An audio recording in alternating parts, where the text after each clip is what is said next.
حضور فرمانے لگے، یہ صحیح مسلم کے لفظ ہیں، کریم محبوب فرمانے لگے مجھے اس رب کی عزت کی قسم جس کے قبضے میں محمد عربی صلی اللہ علیہ وسلم کی جان ہے، حضور فرماتے ہیں روزہ دار کے منہ کی خوشبو اللہ تعالیٰ کے نزدیک قیامت کے دن مشک کی خوشبو سے بھی زیادہ وقت والی ہوگی۔ اس کے منہ سے جو خوشبو آتی ہے قیامت میں مشک پیچھے رہ جائے گا، اور رب کی بارگاہ صرف روزہ دار کے منہ سے۔ اگر تیرے منہ کی خوشبو رب کو اتنی پسند ہے تو تجھے بھی تو اپنے منصب کا خیال اور مطلب کہ میں نے روزہ رکھا ہوا ہے، میں روزہ دار ہوں۔ اللہ کے حبیب علیہ السلام نے فرمایا روزہ رکھ، اس کی مثل دوسرا کوئی عمل نہیں۔ روزہ اتنا بڑا عمل ہے انسان کو نفع دینے والا، مسلمان کو فائدہ پہنچانے والا، کہ اس جیسا دوسرا کوئی عمل یہ حدیث میں حضور علیہ السلام نے بیان کیا۔ اب روزہ اتنی بڑی سعادت ہے، اور کرنا کیا ہے؟ اللہ کے حکم سے کھانا پینا، جس وقت اس نے کھانے سے روک دیا اس وقت رک جانا ہے، جس وقت اجازت دی ہے اس وقت کھا لینا ہے، لیکن نفع اتنا ہوگا کہ حضور فرماتے ہیں اس جیسا دوسرا عمل ہی کوئی نہیں، اتنا فائدہ مند کام ہے۔ حضور فرماتے ہیں سارا سال جنت سجائی جاتی ہے، کس لیے؟ حضور فرماتے ہیں رمضان المبارک کے لیے سارا سال جنت سجا دی جاتی ہے، اس کو تیار کیا جاتا ہے رمضان کی سعادت افروز گھڑیوں کے لیے، ان مقدس ایام کے لیے جو لے کر رمضان سایہ فگن ہوتا ہے، اس کے لیے پورا سال جنت کو سجایا جاتا ہے، تزئین و آرائش کی جاتی ہے، اور رمضان آتا ہے تو کریم کے کریمانہ فیصلے ہونے شروع ہو جاتے ہیں۔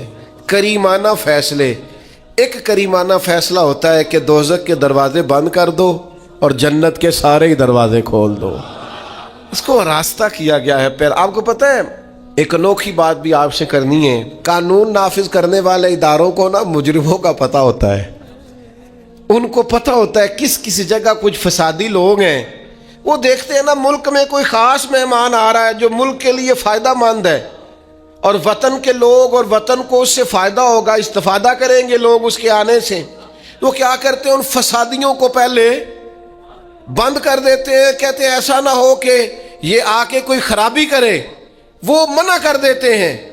تو یاد رکھ لیں، سمجھ لیں، حضور فرماتے ہیں شیطان کو بھی قید کر دیا جاتا ہے۔ رمضان آنے والا ہے تو اللہ شیطان کو قید کر دیتا ہے، جکڑ دیتا ہے۔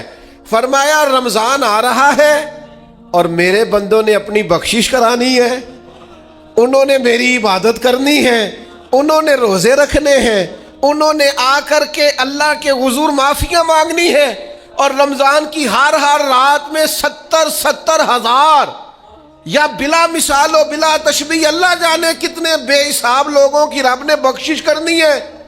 تو یہ شیطان بڑا مکار ہے، یہ کھلا ہوا دشمن ہے، کوئی خرابی نہ کر دے لہذا پہلے اسے باندھ دو، خرابی نہ کرے کسی قسم کی اسے باندھ دیا جاتا ہے۔ مہمان بھی آ گیا، خرابی کرنے والا بھی باندھ دیا، لیکن اگر فائدہ لینے والے پھر بھی فائدہ نہ لے تو پھر ان سے کہا جائے گا کہ تمہارے پاس اب کوئی بہانہ بچا نہیں ہے، اب تمہارے پاس کوئی کسی قسم کا عذر باقی نہیں ہے۔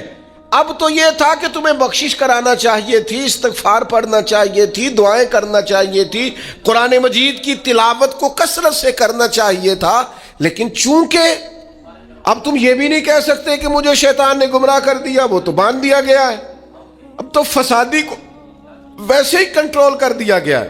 اب بھی تم اگر سوئے رہے، اب بھی اگر تم نے غفلت کی، اب بھی چھوٹے موٹے بہانے کر کے تراویحاں چھوڑتے رہے، اب بھی ذرا سی سستیاں کر کے ادھر ادھر نکلتے رہے، اس کا مطلب یہ ہے کہ پھر تم استفادہ کر سکے، تم نے سستی کا مظاہرہ کیا، تم نے اور اب دیکھیں جب اتنے بندوبست کیے تمہارے لیے، ثواب بھی بڑھا دیا، اجر بھی بڑھا دیا، تمہارے لیے جو فساد پیدا کرنے والا شیطان تھا وہ بھی قید، لیکن اگر تم پھر بھی عمل نہ کرو،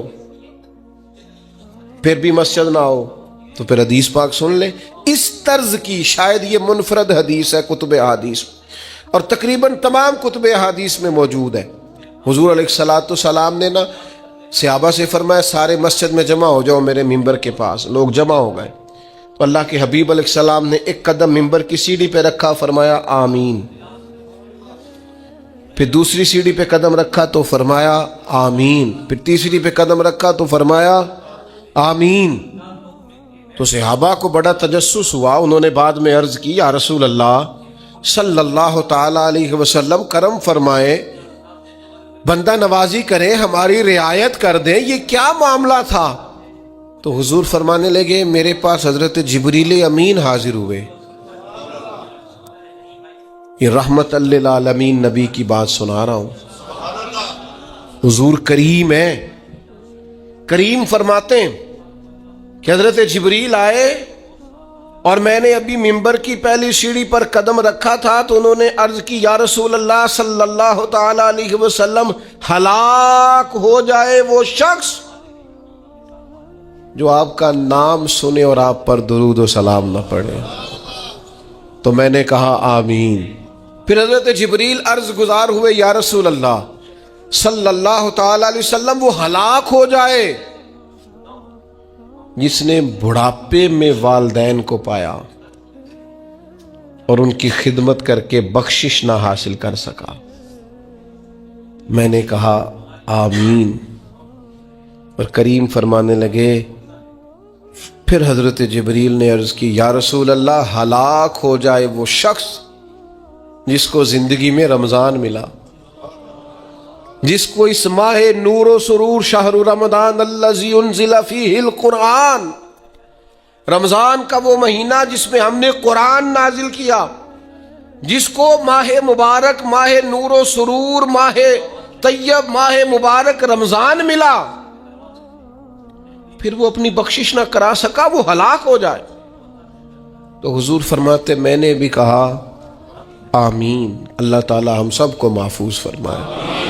میں عرض کر چکا ہوں کہ جب ثواب بھی بڑھا دیا گیا اور جب طاقت بھی بڑھا دی گئی عبادت کی اور جب برکتیں بھی زیادہ ہو گئیں، نعمتیں بھی زیادہ ہو گئیں، رکاوٹ ڈالنے والا، رخنا ڈالنے والا شیطان بھی قید کر دیا گیا، تو اب بھی کوئی شخص اگر توجہ ہی نہ کرے، رجوع ہی نہ کرے، تو پھر اس کے لیے یہ حکم آیا کہ وہ ہلاک ہو جائے، پھر وہ برباد ہو جائے. جب اتنی سعادتیں موجود ہیں، اتنے بندوبست کیے گئے ہیں، جنت کو سجایا گیا ہے. رمضان شریف میں 2-4 کام ضرور کرنے. ایک تو روزہ رکھنا ہے.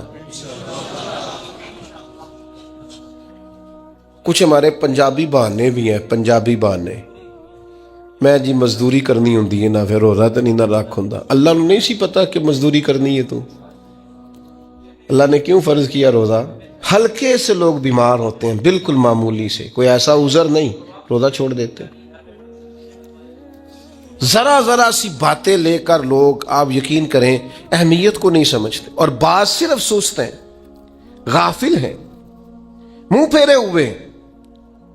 اگر یہ ایک حدیث سمجھ میں آ جائے نا، ترغیب و ترہیب میں اور دیگر کتب حدیث میں بھی موجود ہے، حضور نے فرمایا جس نے رمضان کا ایک روزہ چھوڑ دیا، زندگی بھر بھی روزے رکھے، وہ فضیلت نہیں پا سکتا جو رمضان کا روزہ سے فضیلت اسے ملنی تھی. اتنی بڑی بات ہے، آپ اس کو سمجھ لیں. اتنے سعادت افروز روزے ہیں رمضان کے. تو کوشش کریں اپنے آپ کو مینج کریں، مینٹین کریں چیزوں کو، اپنی صحت کا خیال کریں. میں تو دوستوں سے کہا کرتا ہوں رمضان سے پہلے جو ایام ہے پہلے سے بڑھ کر اپنی طبیعت کا خیال رکھیں تاکہ رمضان میں کوئی کسی قسم کی طبیعت میں بھی کمزوری پیدا نہ ہو اور صحیح صحت مندی کے ساتھ انسان رمضان شریف کے روزے گزار سکے. دوسری بات ہے رمضان میں خوب قرآن مجید پڑھنا ہے. شہر رمضان الذی انزل فیہ القرآن، رمضان ہی کا تو وہ مہینہ جس میں قرآن نازل کیا گیا. نبی کریم صلی اللہ تعالی علیہ وسلم رمضان المبارک میں حضرت جبریل امین علیہ السلام کے ساتھ قرآن مجید کا دور فرمایا کرتے. حضور حضرت جبریل کو پارا سناتے اور جناب جبریل نبی کریم علیہ السلام کو سناتے. یہ دور ہوتا ہے قرآن مجید کا. اللہ نے کتنی زیادہ توفیق دی ہے، ہر مسجد میں تراویح میں قرآن پڑھا جاتا ہے. تھوڑی ہمت کریں، تھوڑی کوشش کریں. ہمارے بزرگ فرمایا کرتے تھے ایک پارہ گھر میں پڑھا کرو قرآن مجید کا، تاکہ تمہیں دیکھ کے بچے بھی پڑھیں، اور ایک پارہ مسجد میں تلاوت کیا کرو، اور ایک رات کو تراویح میں 3 پارے روز قرآن مجید کے ہو جائیں گے تو انشاءاللہ تعالی رمضان ختم ہوگا تو 3 قرآن پاک بھی ختم ہو جائیں گے۔ یہ ارادہ کریں، یہ پروگرام بنا، خوب قرآن مجید سے دلچسپی پیدا کریں۔ تیسرا کام رمضان میں جو کرنے والا ہے وہ ہے کثرت سے استغفار۔ کچھ غلطیاں نا ہم کرنا نہیں چاہتے، ہم سے ہو جاتی ہیں۔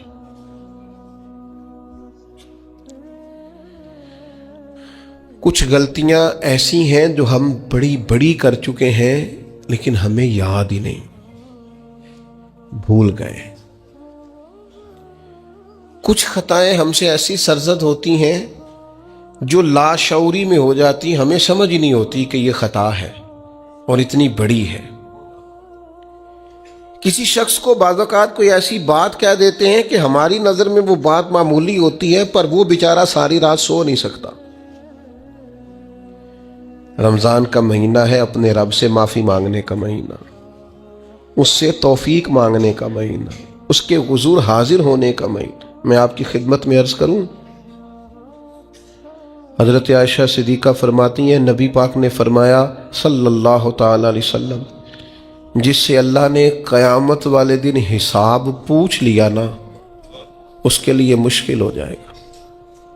حساب بھئی یسیرہ یہ ہے کہ وہ مہربانی فرمائے اور فیصلہ جب کرے تو کرے ہی درگزر والا، فرمائے جا تجھے معاف کیا۔ رمضان کا خاص مہینہ ہے، سحری میں بھی دعا قبول ہوتی ہے، افطار میں بھی دعا قبول ہوتی ہے، صبح سے لے کے افطاری تک بندہ ہر وقت عبادت میں ہوتا ہے۔ تراویح کے بعد بھی دعائیں مانگے تو وقت قبولیت کا ہے۔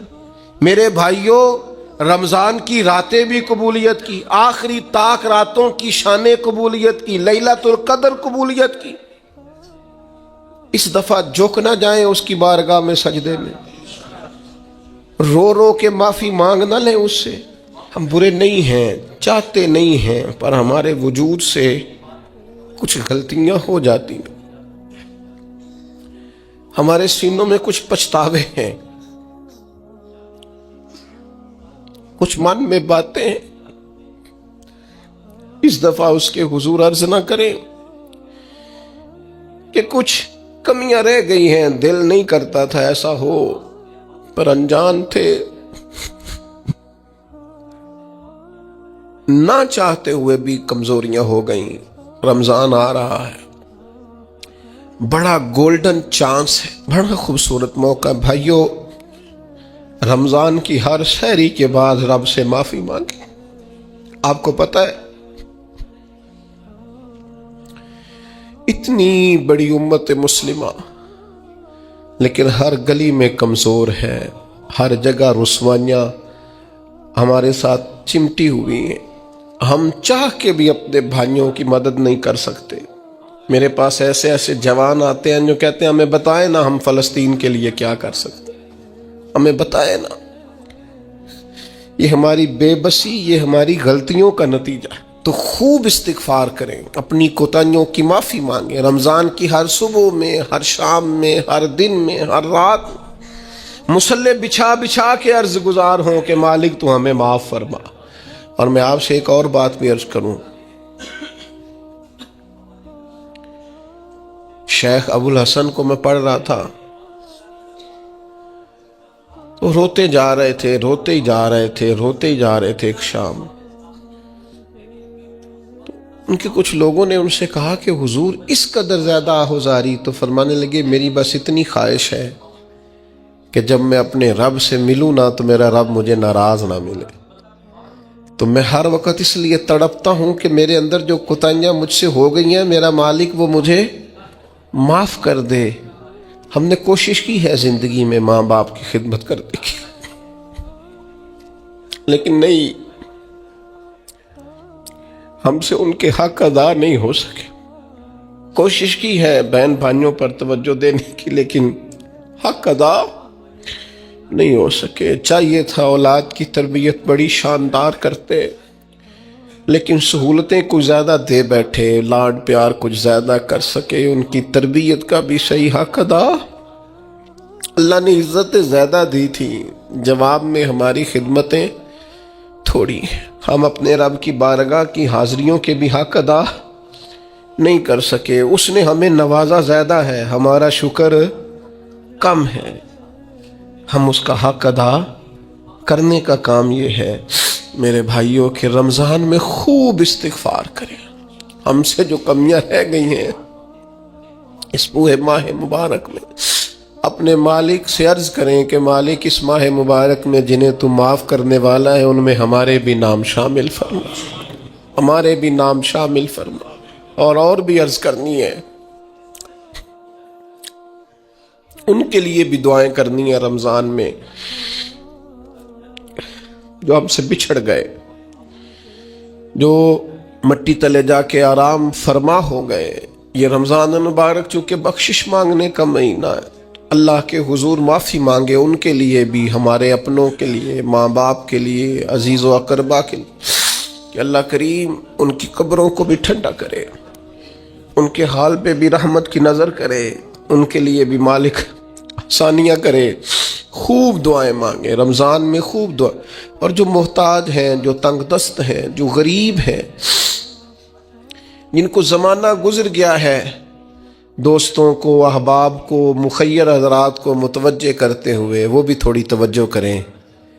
اس سال رمضان کے ماہ مبارک میں دنیا داروں کو چھوڑ کے رب کی طرف متوجہ نہ ہو، اس کریم کی بارگاہ میں اپنی ساری تکلیفیں بیان نہ کرے۔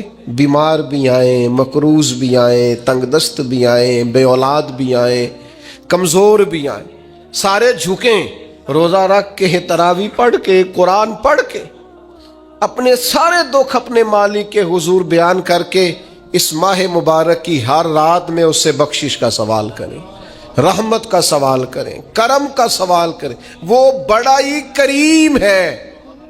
حضور فرماتے ہیں، رب کہتا ہے مجھے حیا آتی ہے میرا بندہ ہاتھ اٹھائے اور میں اس کے ہاتھ خالی واپس کروں، بس آنے کی دیر ہے۔ اور ایک مقام پہ اللہ کے حبیب علیہ السلام نے فرمایا، بندہ جب اعتراف گناہ کر کے معافی مانگتا ہے اللہ فوراً ہی اسے معاف فرما دیا کر۔ چوتھا کام جو اس ماہ مبارک میں بہت زیادہ کرنا ہے وہ یہ ہے کہ حضور نے فرمایا یہ صبر کا مہینہ ہے، صبر بہت کرنا ہے۔ ایک تو صبر ہوتا ہے نا مصیبت پہ صبر، ایک خواہشات پر بھی صبر ہوتا ہے کہ خواہشیں پیدا ہو رہی ہیں پر صبر کرنا ہے اللہ کی رضا کے لیے، یہ بھی صبر ہے۔ نیکی پر استقامت کے لیے بھی صبر کی ضرورت ہوتی ہے، گناہ چھوڑنے کے لیے بھی صبر کی ضرورت ہوتی۔ آپ کے پاس مواقع موجود ہیں معاذ اللہ برائی کے، لیکن اگر آپ صبر کرتے ہیں اللہ کی رضا پہ راضی رہتے ہیں تو یہ بھی صبر ہے۔ نبی پاک علیہ السلام نے روزہ دار کو صبر کرنے کا کہا، فرمایا تو تم نے کوئی بےہودہ بات نہیں کرنی، کوئی گالم گلوچ نہیں کرنی، اور اگر کوئی تم سے لڑائی جھگڑا کرے، کوئی بےہودہ بات کرے تو تم نے کیا کہنا، انی صائم مرتین، تم نے 2 مرتبہ کہنا ہے بھائی میں تو روزہ دار ہوں۔ کوئی جھگڑا کرنا چاہے، لڑائی کرنا چاہے، برا بھلا کہے، کوئی الجھانا چاہے تو کہنا انی صائم، میں روزہ دار ہوں۔ یہ وظیفہ یاد کریں گے؟ کیا کہنا ہے؟ یہ وظیفہ ہے پورے رمضان کا، یہ بخاری میں حضور نے بتایا ہے۔ کوئی جھگڑا کرے گھر کے باہر بھی اور گھر کے اندر بھی، کوئی جھگڑا کرنے لگے، جھگڑا ہونے لگے تو کہنا انی صائم، میں، اور 1 دفعہ نہیں کہنا، مرتین، حضور نے فرمایا 2 دفعہ کہنا میں روزہ دار ہوں، میں کوئی جھگڑا نہیں کروں گا، کوئی فساد نہیں کروں گا، کسی بےہودہ بات کا جواب نہیں دوں گا۔ کیوں؟ اس لیے کہ میری ایک شان ہے، میں روزہ دار ہوں، میں اس وقت ایک منصب پر فائز ہوں، میں روزہ دار ہوں۔ یہ وظیفہ پکانا ہے ہر بےہودہ بات سے، ہر جگہ۔ اور حضور علیہ السلام نے فرمایا، یہ بھی بخاری میں موجود ہے، فرمایا جس نے جھوٹ بولنا اور اس پر عمل کرنا نہیں چھوڑا، اللہ کو اس کے بھوکا پیاسا رہنے کی کوئی حاجت نہیں ہے۔ جھوٹ ہی نہیں چھوڑا اس نے، ابھی بھی جھوٹ بول رہا ہے، روزہ رکھ کے بھی جھوٹ پر عمل کر رہا ہے، اللہ تعالیٰ کو اس کے بھوکا پیاسا رہنے کی کوئی حاجت نہیں ہے۔ تو روزہ رکھنا ہے، پھر اس کی تھوڑی سی حفاظت بھی کرنی. پھر آگے چلیے 5ویں گزارش. نبی پاک نے فرمایا رمضان غم خاری کا مہینہ ہے. آپ کو پتہ ہے جو بندہ روزہ نہ رکھ سکے کسی خاص مجبوری کی وجہ سے، بیماری کی وجہ سے، کسی عذر کی وجہ سے، تو قرآن مجید نے کیا کہا؟ وہ ایک مسکین کو کھانا کھلائے.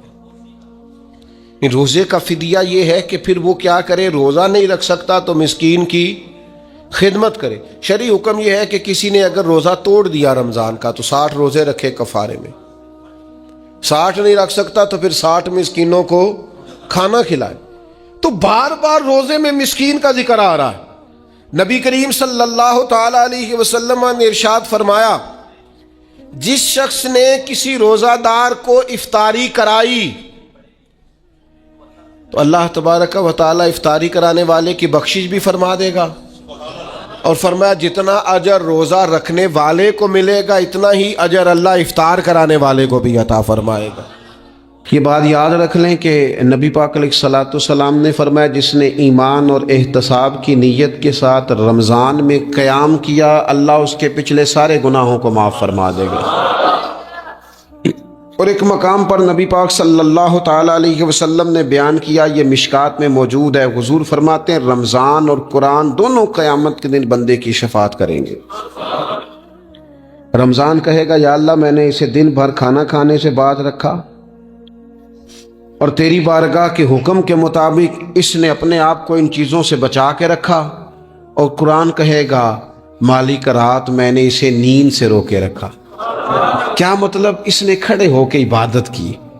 اگرچہ اس سے مراد شارحین حدیث نے تراویح بھی لیا ہے، تہجد کی نماز بھی لیا ہے، صلاۃ اللیل بھی لی ہے، لیکن میرے عزیز یہ خاص ربط ہے قرآن مجید کے ساتھ تراویح کا.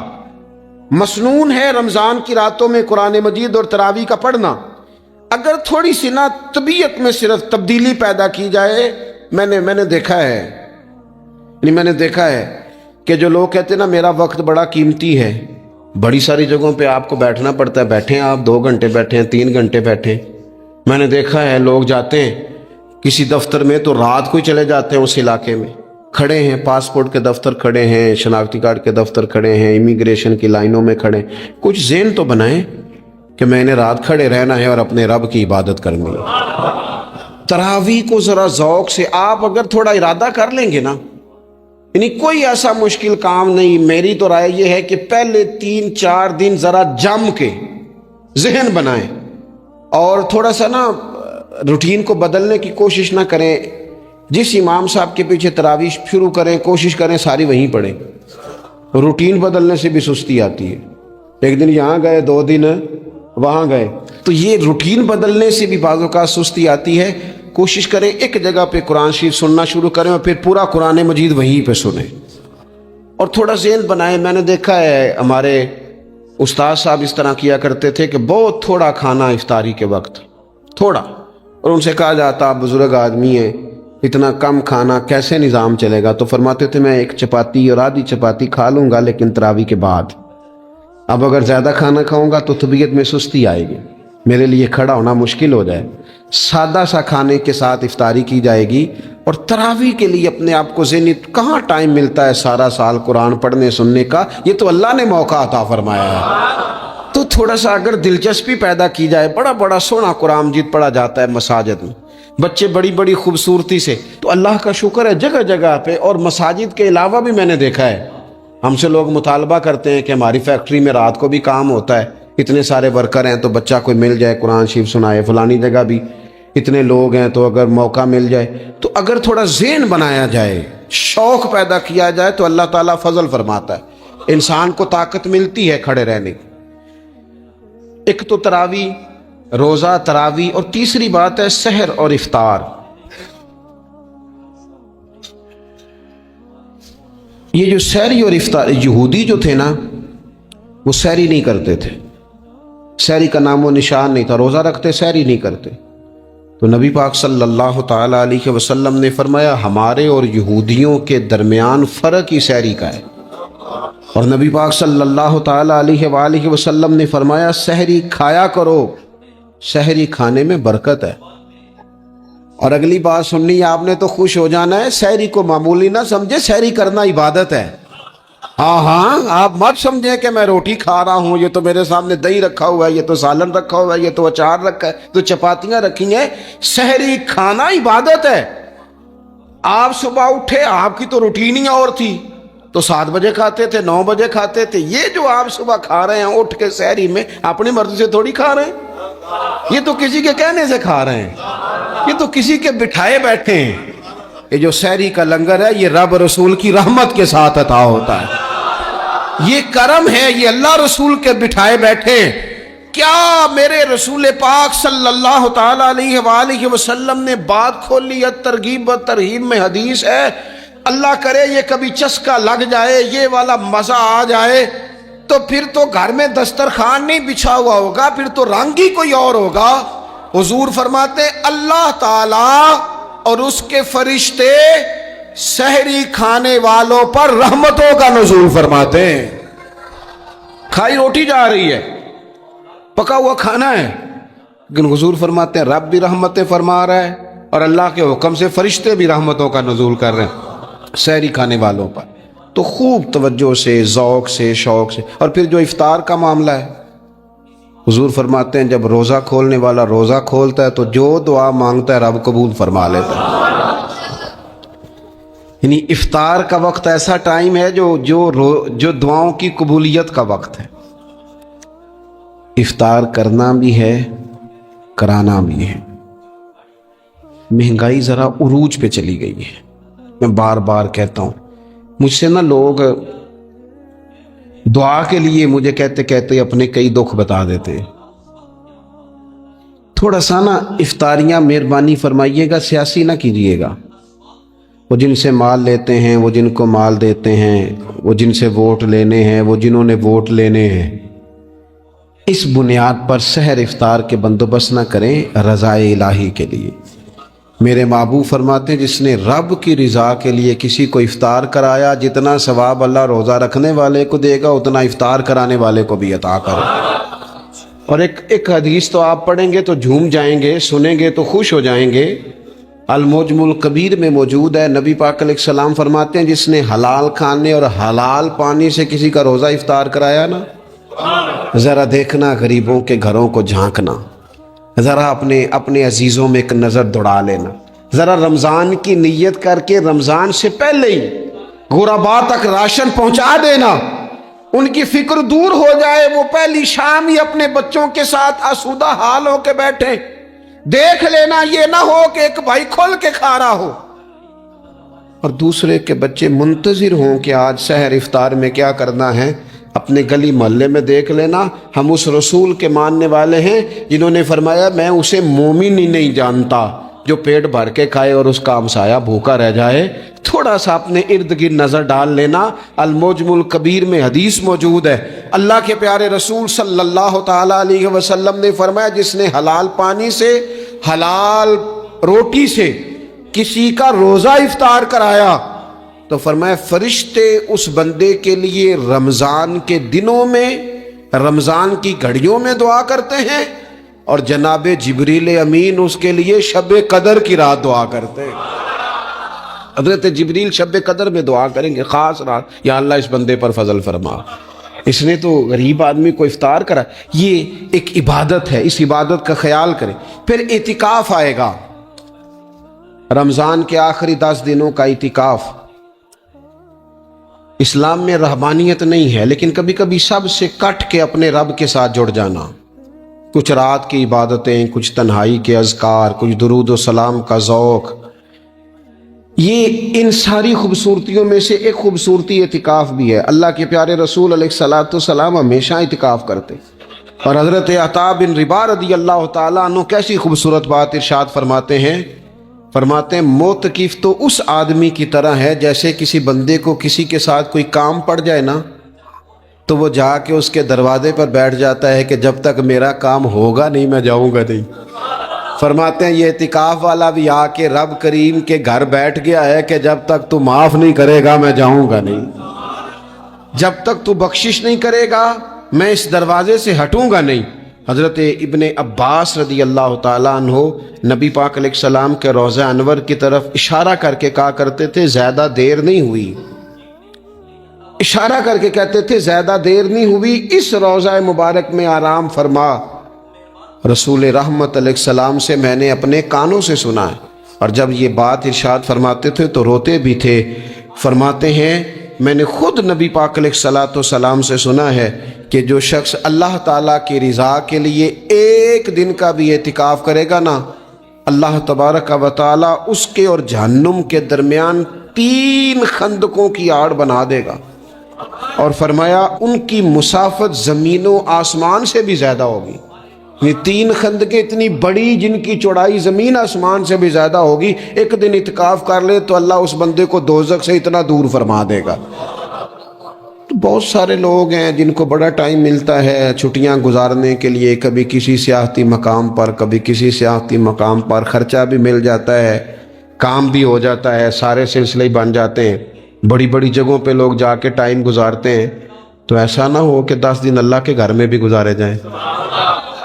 علماء نے لکھا ہے کہ کوشش تو کریں ہر سال اعتکاف ہو، نہ ہو سکے تو چلو چند سالوں کے بعد ہو جائے۔ اور فرماتے ہیں کہ زندگی میں ایک دفعہ تو اس سنت کو ضرور ادا کرنا چاہیے۔ کوئی بندہ ایسا نہ ہو جو محروم رہ جائے، زندگی میں ایک بار صحیح پر اعتکاف کے ساتھ اپنے آپ کو وابستہ ضرور کرے۔ رمضان المبارک کے اندر آخری عشرہ شب قدر کی تلاش کا عشرہ ہے۔ اللہ کے پیارے رسول صلی اللہ تعالیٰ علیہ وسلم ان 10 دنوں میں خود بھی عبادت کرتے تھے اور گھر والوں کو بھی جگایا کرتے تھے، اور اپنے اہل خانہ کو تاکید فرماتے تھے کہ اٹھو اٹھو، آگے بڑھو، یہ آرام کرنے کے دن نہیں ہیں۔ ہمارے ہاں یہ ہوتا ہے کہ وہ جو آخری 10 دن زیادہ عبادت کے تھے، شب قدر کی تلاش کے تھے، وہ آخری 10 دن سارے بازار میں گزر جاتے ہیں، کپڑے سلوائے جا رہے ہیں، کپڑے خریدے جا رہے ہیں، جوتے خریدے جا رہے ہیں، واپس کیے جا رہے ہیں، دوبارہ لیے جا رہے ہیں، سفر ہو رہا ہے، آنا جانا ہو رہا ہے، عیدیاں بٹ رہی ہیں۔ تو یہ سارے کام جو آخری عشرے میں کرنے ہیں، جو زیادہ عبادت کے دن تھے، وہ سارے کام تو رمضان سے بھی پہلے کر لینے چاہیے۔ کپڑے رمضان سے پہلے خریدے جائیں، پہلے سلوا لیے جائیں، جوتے پہلے لے لیے جائیں، ضرورت کے کام پہلے کر لیے جائیں۔ جہاں آپ کو جو بانٹنا ہے وہ رمضان سے پہلے کریں۔ وہ مفت کی اپنے دل کو مطمئن کرنا کہ اب میرے پاس یہ بڑے، میں خیر کا کام کرنے نکلا ہوا ہوں، میں عیدی بانٹنے جا رہا ہوں، یہ پہلے بانٹنے تھے۔ یہ عجیب بات ہے کہ جو زیادہ وقت مسجد میں گزارنے کا ٹائم تھا وہ سارا ہم نے ضائع کر دیا۔ وہ ادھر ادھر بازاروں کی نظر ہو گیا، میل ملاپ کی نظر ہو گیا۔ تو اگر چیزوں کو مرتب کیا جائے، میں تو دوستوں سے کہا کرتا ہوں، زکوٰۃ کا حساب، صدقات کا حساب، صدقات فطر کا حساب، جتنے بھی روٹین کے کام ہیں اس کو کوشش کریں رمضان شریف سے پہلے آپ ترتیب دیں، آپ ان چیزوں کو پہلے سے مرتب کریں تاکہ وہ بہترین ہو جائیں۔ ہم تو اس دین کے ماننے والے ہیں جہاں نیت کرو تو اجر شروع ہو جاتا ہے۔ آپ رمضان کی نیت سے جو آج خرچ کریں گے اس کو اللہ تعالیٰ رمضان کے ثواب کے برابر ہی اجر عطا فرمائے گا۔ لیکن وہ ہم نا کچھ لوگ بڑا ایک صاحب مجھ سے کہنے لگے جی میں نے سنا ہے صدقہ فطر آخری عشرے میں ہی دینا چاہیے۔ میں نے کہا آپ کا پروگرام تب دینے کا، اس لیے آپ نے یہ گاڑا کر کے سن لیا، ذرا اس کو آپ نے زیادہ غور سے سن لیا ہے۔ آپ جب ضرورت محسوس کریں، جب آپ سمجھیں کہ کسی کو ضرورت ہے، ضرورت کے وقت کوئی چیز کام نہ آئی تو پھر کب جا کے کام آئی۔ تو میری آپ سے یہ اپیل رہے گی کہ پہلے سے چیزوں کو مرتب کریں، معاملات کو پہلے سے طے کریں۔ وہ لوگ بڑے اچھے ہوتے ہیں جو وقت پر منصوبہ بندی کرتے ہیں، جو چیزوں کو ٹائم پہ مرتب کرتے ہیں۔ وہ ٹائم جو ہمارا بالکل اللہ کی بارگاہ میں حاضری کا ہے، عبادات کا ہے، اگر وہ سارا گاڑیوں کی نظر ہو جائے گا، اسفار کی نظر ہو جائے گا تو ہم نے حاصل کیا کیا۔ ایک بات آخر میں بڑے درد کے ساتھ آپ کی خدمت میں عرض کرنی ہے، ہر سال کہتا ہوں، اس سال بھی کہوں گا، ذاتی اخراجات کو کچھ کم کیا جائے۔ ذاتی اخراجات نہ کچھ لوگوں کے بہت زیادہ ہیں، ان کے اپنے لباس کے، کپڑوں کے، اور وہ اخراج میں نے پچھلے جمعے بھی کہا تھا، اسلام ذبائش کی اجازت دیتا ہے، نمائش کی اجازت نہیں دیتا۔ نمائش والے کام اگر تھوڑے چھوڑ دیے جائیں کچھ بھی نہیں ہوتا۔ میں تو شاید اگر میں سینکڑوں کہہ دوں تو غلط نہیں ہوگا، لیکن 20 تو لوگ ایسے ضرور ہوں گے کہ جو عید ساری سو کے گزارتے ہیں،